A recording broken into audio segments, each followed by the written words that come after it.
അമ്മയുടെ പ്രത്യക്ഷീകരണ സാക്ഷിയായി യേശുനാമത്തിൽ എന്നെ ഉയർത്തിയതിന് ഈശോയ്ക്കും അമ്മയ്ക്കും 1000 നന്ദി. എൻ്റെ പേര് ഷീജ. ഞാൻ UK-യിൽ നിന്നാണ് വരുന്നത്.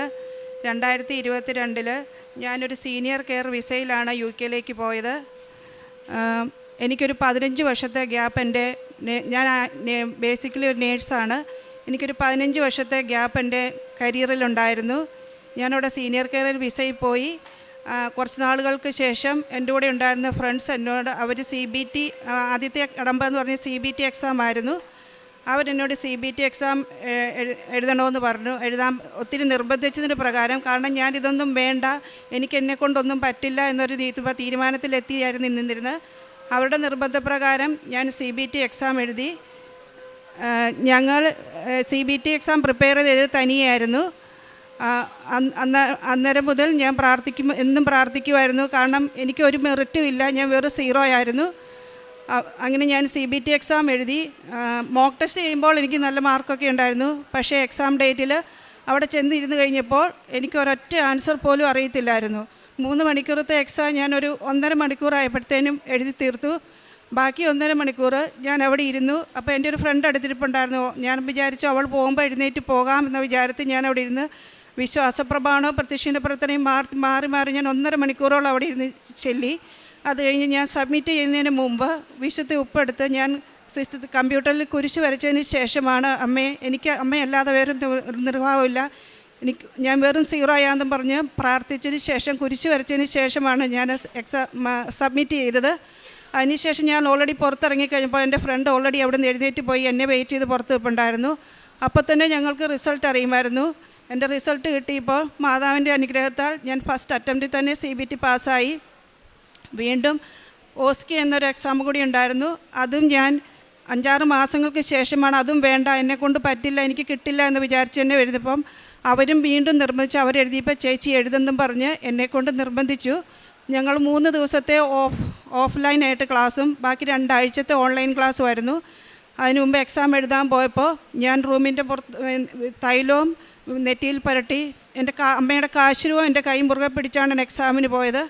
എക്സാം റൂമിൻ്റെ പുറത്ത് ഞാൻ ഉരുപ്പിട്ട് പ്രാർത്ഥിച്ചു, അമ്മേ ഇനി ഒരു 2ാമതൊരു എക്സാം എഴുതാൻ എനിക്ക് ഇടവരുത്തരുതേ എന്ന്, എന്നെ ഇവിടേക്ക് വരുത്തരുതേ എന്ന് പ്രാർത്ഥിച്ചുകൊണ്ടാണ് ഞാൻ അവിടെ ഇരുന്നത്. റൂമിൽ കയറി അതിനു മുമ്പും ഞാൻ പ്രാർത്ഥിച്ചു, അമ്മ എക്സാമിനറായിട്ട് വന്നാൽ മാത്രമേ ഞാൻ ഇത് ജയിക്കുകയുള്ളൂ, അല്ലെങ്കിൽ എനിക്ക് ഒരു മെറിറ്റുമില്ല. കാരണം എനിക്ക് യാതൊരു ടച്ചും ഇല്ല. 15 വർഷത്തെ ഗ്യാപ്പ് ഉണ്ടായിരുന്നുകൊണ്ട് എനിക്കൊന്നും അറിയില്ലായിരുന്നു. ഞാൻ അമ്മ തന്നെ എൻ്റെ എക്സാമിനറായിട്ട് വരണേന്ന് പ്രാർത്ഥിച്ചുകൊണ്ടാണ് ഞാൻ കയറിയത്. ഞാൻ കയറിയപ്പോൾ ഒരു ഫീമെയിൽ എക്സാമിനറായിരുന്നു. നീല ഉടുപ്പിട്ട ഒരു എക്സാമിനറാണ്, യൂണിഫോം നീല കളറിട്ട എക്സാമിനറായിരുന്നു. പക്ഷേ എൻ്റെ ടെൻഷൻ മൂലം എന്തോ ഞാൻ ചെയ്തത് മുഴുവൻ തെറ്റാന്ന് എനിക്ക് നന്നായിട്ടറിയാം. ഞാൻ പാസ്സായില്ലെന്ന് തന്നെ ഉറപ്പിച്ചുകൊണ്ടാണ് ഞാൻ കരഞ്ഞുകൊണ്ടാണ് ഇറങ്ങിപ്പോകുന്നത്. വീട്ടിൽ വന്നിരുന്ന് കഴിഞ്ഞും ഭയങ്കര കരച്ചിലായിരുന്നു. 2-3 ദിവസം കഴിയുമ്പോഴാണ് റിസൾട്ട് വരുന്നത്. ഞാൻ അത്രയും സമയം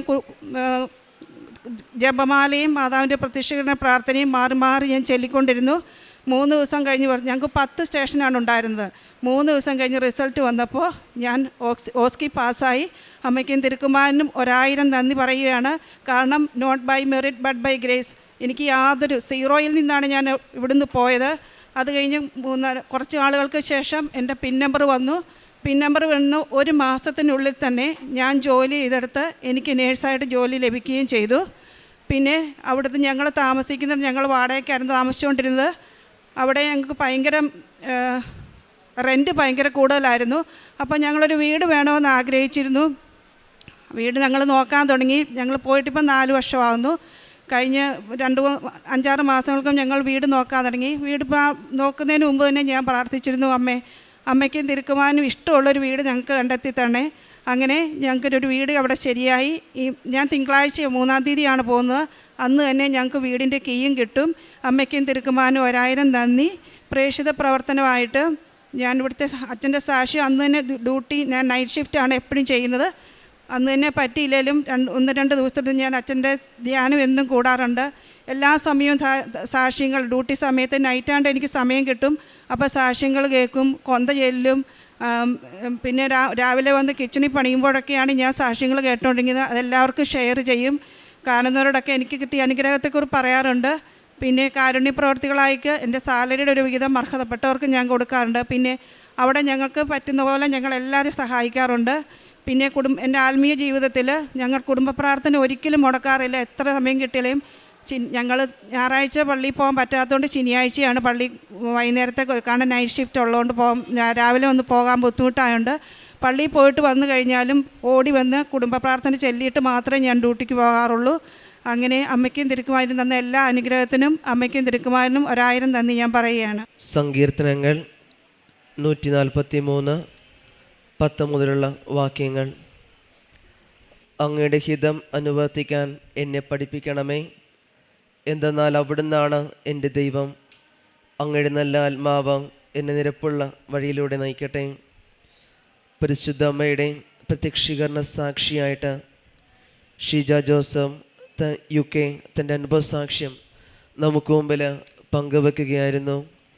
അമ്മയുടെ വാക്കുകളിൽ നിന്ന് നമുക്ക് മനസ്സിലാക്കാനായിട്ട് സാധിക്കുക, താൻ UK ജോലിക്കായിട്ട് പോകുന്നത് സീനിയർ കെയർ വിസയിലൂടെയാണ് അങ്ങോട്ടേക്ക് പോവുകയും ചെയ്യുന്നത്. എന്നാൽ തൻ്റെ ജീവിതത്തിൽ 15 വർഷത്തെ ഗ്യാപ്പുള്ളത് കൊണ്ട് തന്നെ അവിടെയുള്ള നഴ്സിംഗ് സംബന്ധമായ എക്സാം പാസ്സാകുവാനായിട്ട് അതിൻ്റെ ഇയർ ഗ്യാപ്പുള്ളത് കൊണ്ട് തന്നെ വളരെയേറെ ബുദ്ധിമുട്ടും കാര്യങ്ങളിലൂടെയാണ് കടന്നു പോയിക്കൊണ്ടിരുന്നത്. എന്നാൽ CBT എക്സാമും OSCE എക്സാമൊക്കെ പാസ്സാകാനായിട്ട് എന്നെ കൂടുതലായിട്ട് സഹായിച്ചത് പരിശുദ്ധ അമ്മയോട് ചേർന്നുകൊണ്ട് തന്നെയാണ്. യാതൊരു വിധമായ മെറിറ്റുമില്ല, അവിടുത്തെ കൃപയിലൂടെ മാത്രമേ എനിക്കിത് സാധിക്കുകയുള്ളൂ. കാരണം വാക്കുകളിൽ നമുക്ക് മനസ്സിലാക്കാനായിട്ട് സാധിക്കുമെന്ന്, ഞാൻ വെറും സീറോയാണ്, പരിശുദ്ധ അമ്മയിലൂടെ മാത്രമേ എനിക്കിത് വിജയിക്കാനായിട്ട് സാധിക്കൂ എന്നുള്ളത് തന്നെയാണ്. അതോടൊപ്പം തന്നെയാണെങ്കിലും എക്സാം എഴുതുമ്പോൾ പ്രാർത്ഥിക്കുമ്പോഴാണെങ്കിലും അടയാളങ്ങളിലൂടെ സൂചന തരണമെന്ന് പ്രാർത്ഥിക്കുമ്പോഴത് മനസ്സിലാക്കാനായിട്ട് സാധിക്കുക. എക്സാമിനായിട്ട് വരുന്ന ആൾ ഒരു നീല ഉടുപ്പിൻ്റെ അടയാളമൊക്കെ പരിശുദ്ധമ്മ കൂടെ ഉണ്ടെന്നുള്ളൊരു സാന്നിധ്യം മനസ്സിലാക്കി കൊടുക്കുകയൊക്കെ ചെയ്യുന്നുണ്ട്. ആദ്യത്തെ അറ്റംപ്റ്റിൽ തന്നെയാണെങ്കിലും അത് പൂർണ്ണമായിട്ട് പാസ്സാകുവാനായിട്ട് സാധിക്കുകയൊക്കെ ചെയ്തു. ഒപ്പം തന്നെയാണെങ്കിലും മുമ്പോട്ട് പോകുമ്പോഴത്തേക്ക് OSCE എക്സാമിന് കഴിഞ്ഞ് പോകുമ്പോഴത്തേക്കും പൂർണ്ണമായിട്ടും പരീക്ഷ ഫെയിലാകുന്നുള്ളൊരു ചിന്തയോടെ ഇറങ്ങിപ്പോരുകയൊക്കെ ചെയ്യുന്നത്.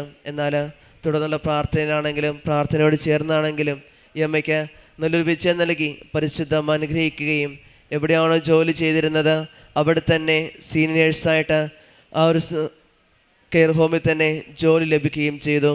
ഇനിയും മുമ്പോട്ടുള്ള ഈ അമ്മയുടെ യാത്രയിൽ പരിശുദ്ധ അമ്മയുടെ പ്രത്യക്ഷീകരണ സാക്ഷിയായിട്ട് ഇനിയും കുടുംബത്തെ മാറ്റിയിട്ട് നമുക്ക് പ്രാർത്ഥിക്കാം. ഒപ്പം നമ്മളെയും പ്രത്യക്ഷീകരണത്തിൻ്റെ സാക്ഷികളായിട്ട് ഉയർത്തണമേ എന്ന് നമുക്കും പ്രാർത്ഥിക്കാം. അത്യപൂർവ ദൈവാനുഭവങ്ങൾ ഇനി നിങ്ങൾക്കും സ്വന്തം. ഈ യൂട്യൂബ് ചാനൽ ഇതുവരെ സബ്സ്ക്രൈബ് ചെയ്തിട്ടില്ലെങ്കിൽ ഇപ്പോൾ തന്നെ സബ്സ്ക്രൈബ് ചെയ്യുക. ഈ വീഡിയോ ഇപ്പോൾ തന്നെ നിങ്ങളുടെ സുഹൃത്തുക്കൾക്ക് ഷെയർ ചെയ്തുകൊണ്ട് കർത്താവിൻ്റെ പ്രേക്ഷിതരാകുക.